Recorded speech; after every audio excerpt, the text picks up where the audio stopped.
Fred here. I would like to imitate lion roar. The lion is the king of the bush. Lion is the king of the beast.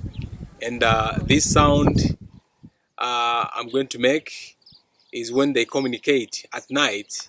Mostly male make that sound to show that he's awake and he's in his territory. So I'm going to roar like a male lion.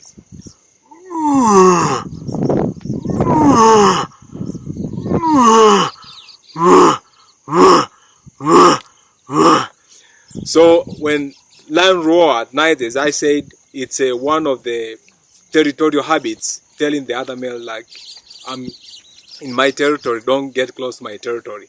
And I can translate it, it's like he's saying, this country is mine, is mine, is mine.